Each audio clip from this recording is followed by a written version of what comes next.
Welcome friends, welcome to my channel legal information by Labh Singh Sandhu. आज मैं आपके लिए सुप्रीम कोर्ट की लैंडमार्क जजमेंट का पार्ट 3 लेकर आया हूँ।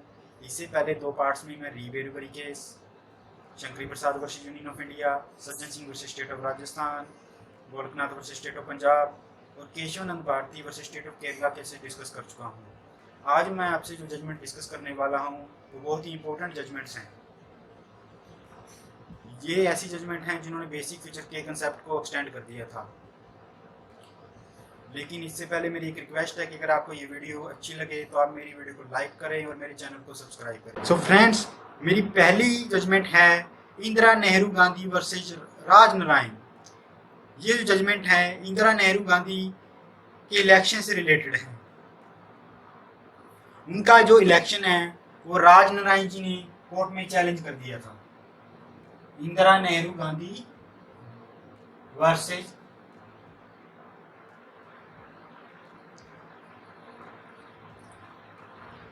राज नारायण।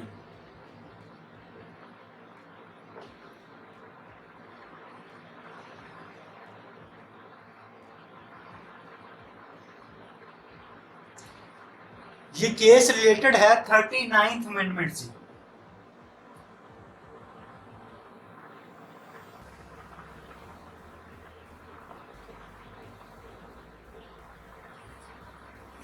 एक्चुअल में हुआ क्या, जब राज नारायण जी ने इंदिरा गांधी जी का इलेक्शन चैलेंज किया तो इंदिरा गांधी जी ने पार्लियामेंट में कॉन्स्टिट्यूशनल अमेंडमेंट पास करके आर्टिकल 71 और आर्टिकल 329A में अमेंडमेंट कर दी थी।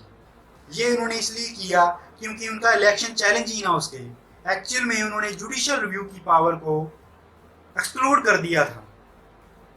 अब कोई भी जो इलेक्शन होता था उसके बाद जो भी कोई मेंबर ऑफ पार्लियामेंट का इलेक्शन होता था उसका जुडिशियल रिव्यू इस अमेंडमेंट के बाद पॉसिबल ही नहीं था। तो यही सब डिस्कस हुआ इस जजमेंट में। इस जजमेंट में डिस्कस हुआ कि weather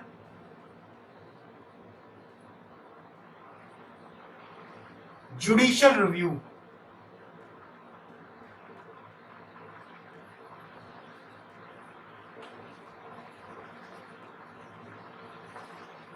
of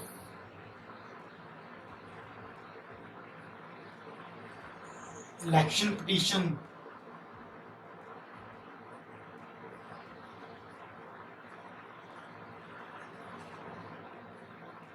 can be excluded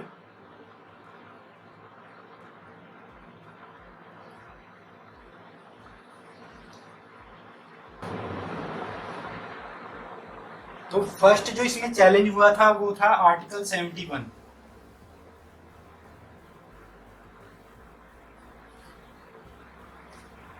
article 71 में अमेंडमेंट हुई कि जो भी इलेक्शन पिटीशन है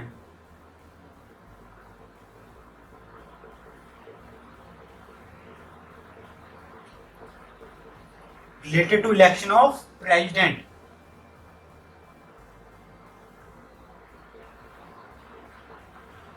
vice president, speaker, member of parliament, उसके रिलेटेड जो भी रूल्स एंड रेगुलेशन है वो पार्लियामेंट बनाएगी subject to provision of constitution.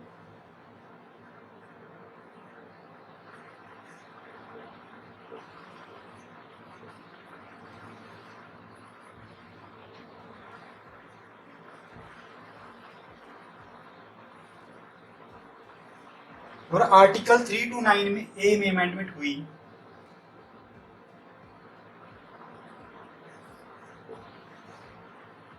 कि 39th अमेंडमेंट से पहले, बिफोर 39th अमेंडमेंट, अगर कोई भी लॉ हो तो वो मेंबर ऑफ पार्लियामेंट के election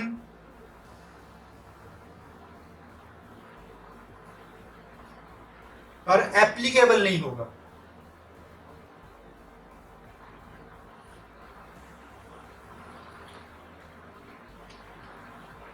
means not applicable. Member of parliament का इलेक्शन है वो वैलिड रहेगा, वो कोर्ट में चैलेंज नहीं हो सकेगा। थर्ड है 9th शेड्यूल में अमेंडमेंट की गई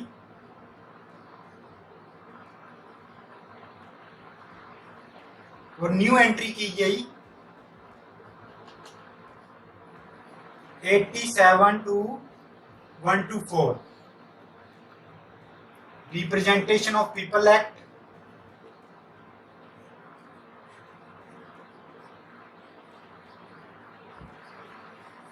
and election law amendment act.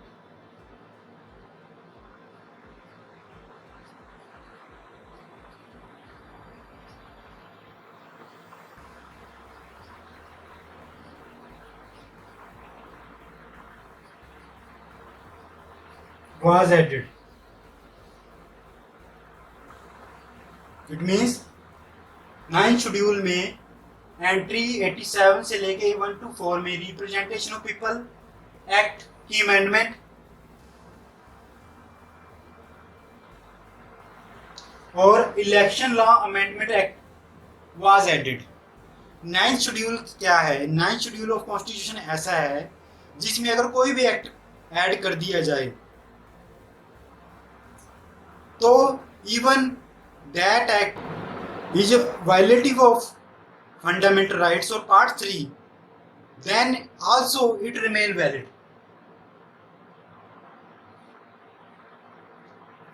सो इस 39th अमेंडमेंट में तीन अमेंडमेंट हुई। एक तो भी जो इलेक्शन पिटीशन है, जो भी प्रेसिडेंट, वाइस प्रेसिडेंट, स्पीकर और मेंबर ऑफ पार्लियामेंट का इलेक्शन होगा, उससे जो भी रूल्स की पावर है वो सारी पार्लियामेंट को दे दी गई। जुडिशियल रिव्यू है वो एक्सक्लूड कर दिया गया और जो भी 39th अमेंडमेंट से पहले जो भी लॉ आ गया वो मेंबर ऑफ पार्लियामेंट के इलेक्शन पे एप्लीकेबल नहीं होगा और उनका इलेक्शन वैलिड रहेगा। और तीसरा 9th शेड्यूल में एंट्री कर दी गई जो एंट्री 87 से 124 से तक, इसमें representation of people amendment act और election law amendment act add कर दिया गया। ये सब किया इंदिरा गांधी जी ने अपनी सीट को बचाने के लिए, क्योंकि उनका इलेक्शन कोर्ट में चैलेंज हो गया था। इसके बाद क्या फाइंडिंग दी सुप्रीम कोर्ट ने?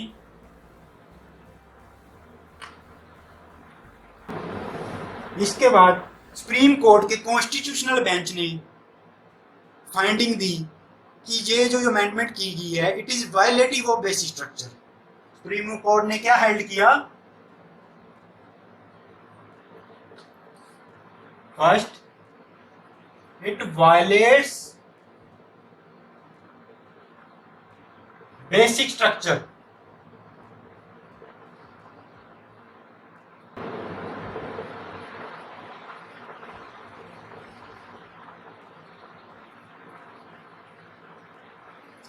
और इसमें जस्टिस के मैथ्यू, ऑनरेबल जस्टिस के मैथ्यू जी ने हेल्ड किया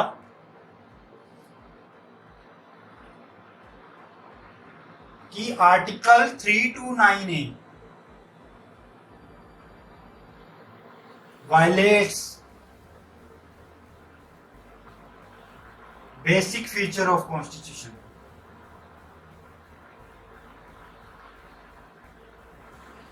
बेसिक फीचर्स। और उन्होंने ये भी हेल्ड किया कि हेल्दी डेमोक्रेसी के लिए free and fair election basic future हैं।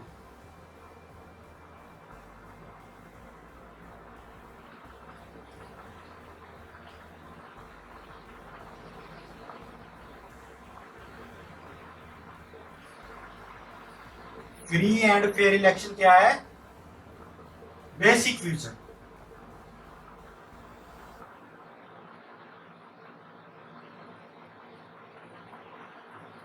which cannot be violated। और जस्टिस HR खन्ना ने कहा, जस्टिस HR खन्ना ने हेल्ड किया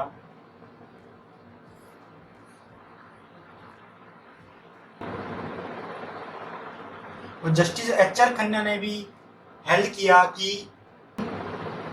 जो ये कॉन्स्टिट्यूशनल अमेंडमेंट है it violets basic feature of free and fair election, उन्होंने भी ये अपहेल्ड किया। उसके बाद जस्टिस A.N. रे, ऑनरेबल जस्टिस A.N. रे ने कहा कि ये जो कॉन्स्टिट्यूशनल अमेंडमेंट है it violates the rule of law, it violates the rule of law.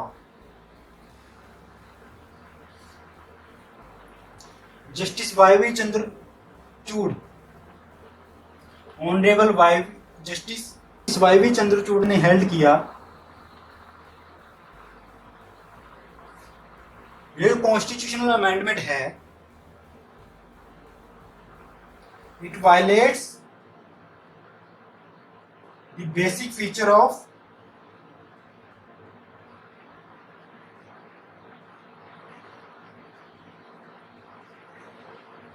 separation of power,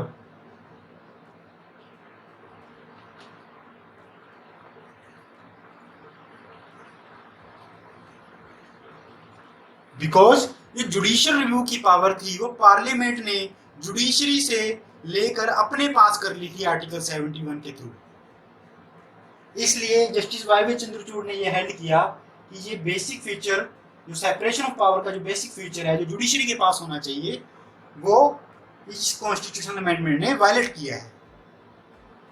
और इस 5 जजेस के बेंच ने अपहेल्ड किया कि ये जो कॉन्स्टिट्यूशनल अमेंडमेंट है it violates the audi alteram partem rule, that is rule of hearing, it violates the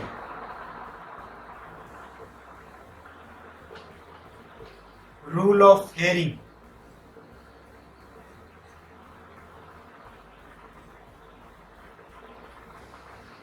That is Odi Altrum Partum.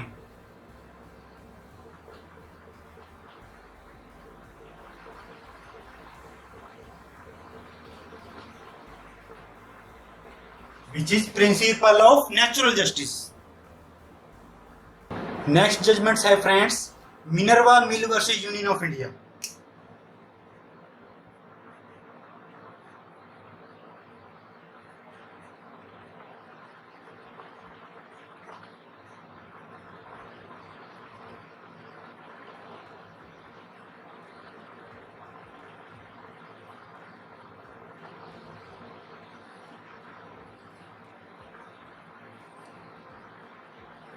इसमें क्या हुआ, पार्लियामेंट ने लॉ पास कर दिया Sikh textile nationalisation undertaking act 1974।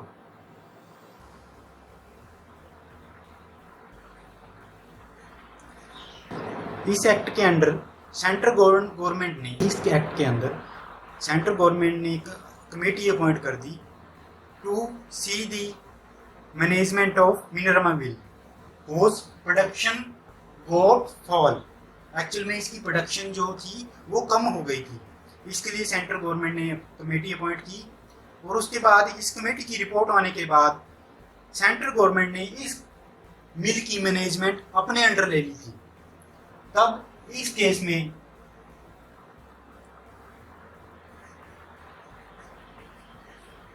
जो मिनरवा मिल है पिटिशनर है उन्होंने सुप्रीम कोर्ट में रिट पिटिशन फाइल की। इसमें चैलेंज क्या हुआ, Sikh industry, Sikh textile industry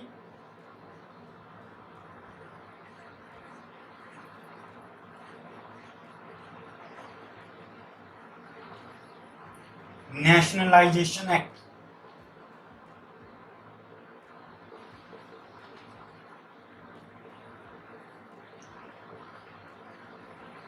और सेंट्रल गवर्नमेंट का नोटिफिकेशन ऑर्डर डेटेड 19 अक्टूबर 1971। इसके अलावा इस केस में कॉन्स्टिट्यूशन की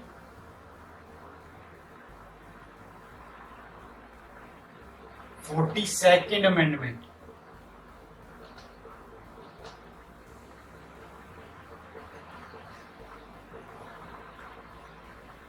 चैलेंज हुई, जिसकी section 4 and 55 was under the consideration of Honorable Supreme Court.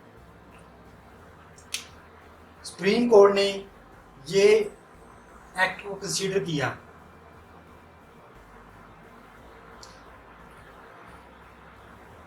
अब सेक्शन 4 and 55 क्या हैं?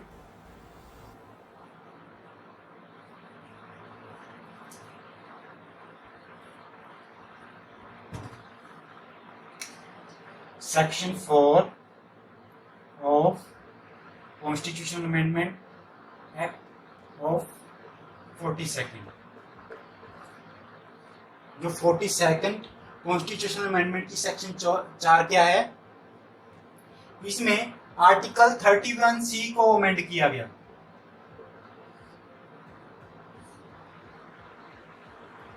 और अर्लियर इस आर्टिकल 31C में था कि कोई भी आर्टिकल अगर आर्टिकल 19 और 14 ऑफ कॉन्स्टिट्यूशन ऑफ इंडिया को वायलेट कर रहा हो या इसको टेक अवे कर रहा हो या अब्रीज कर रहा हो तो, और वो आर्टिकल 39B और C को इफेक्ट दे रहा हो तो ये लॉ वैलिड होगा। अब इसमें अमेंडमेंट कर दी गई, आर्टिकल 39B एंड C की जगह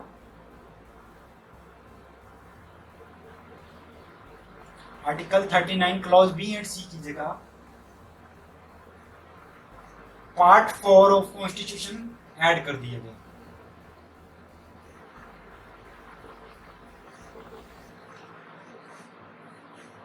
इट मीन्स इस सेक्शन 4 के अकॉर्डिंगली अगर कोई भी पार्ट 4 को इफेक्ट देने के लिए फॉर है directive principle of state policy, अगर कोई भी law directive principle of state policy को इफेक्ट देने के लिए बनाया जाए और वो आर्टिकल 14 और 19 को टेक अवे करे या अब्रीज करे या वायलेट करे तो लॉ वैलिड होगा, वर्ड नहीं होगा। Now next section 55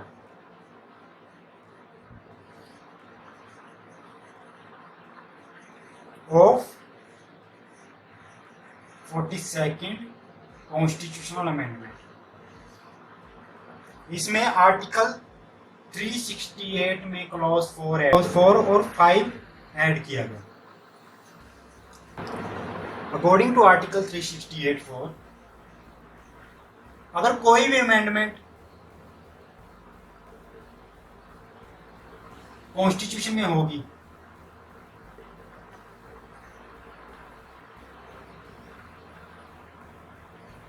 including part 3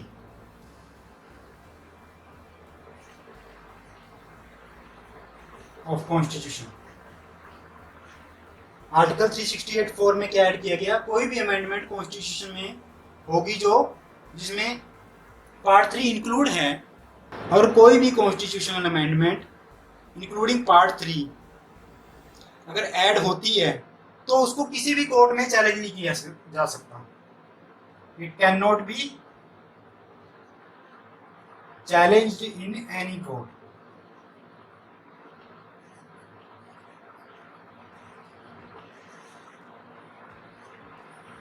उसके बाद है article 368(5).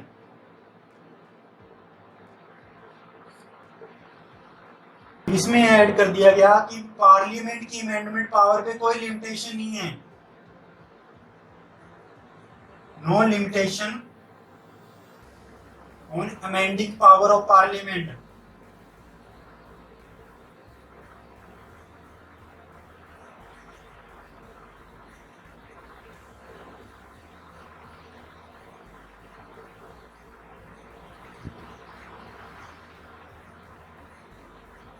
Parliament can make any amendment by addition, variation or repeal. Addition, variation or repeal.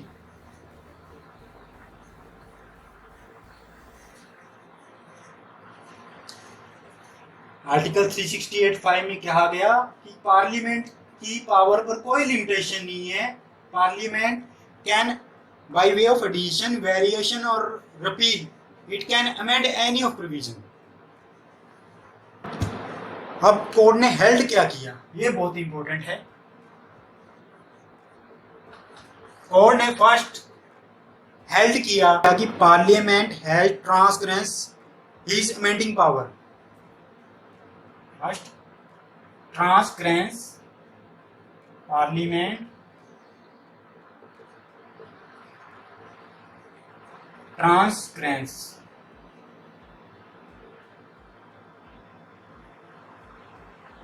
is amending power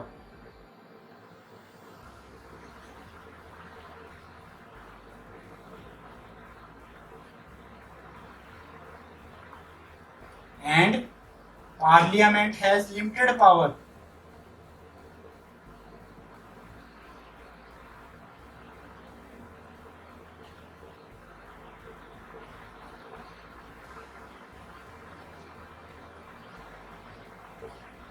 cannot amend the basic feature of constitution.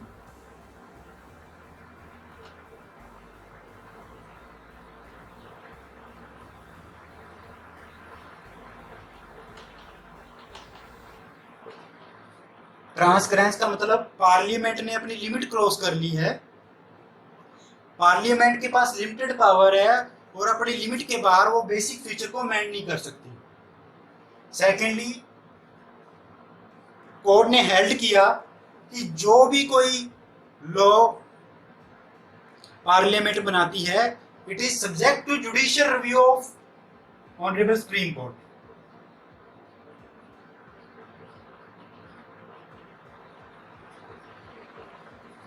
अगर parliament कोई भी law बनाती है, it is subject to judicial review of court.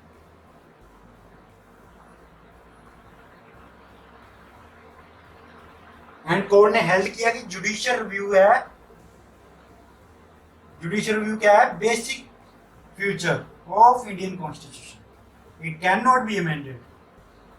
Third, court ने held किया कि fundamental rights and directive principle of state policy are equally important.